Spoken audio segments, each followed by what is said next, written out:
This is my mini bike sidecar project, and this is my, I believe, 8th video.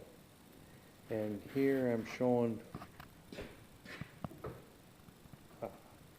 got the frame painted, got my Doodlebug sticker on there.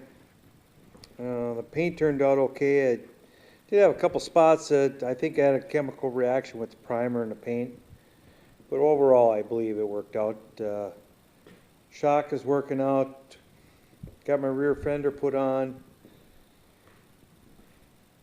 Just giving you a walk around here. I got my diamond plate coming. Hopefully that'll be done this week, and it'll definitely make a change. So be interesting to see what it looks like when it's done.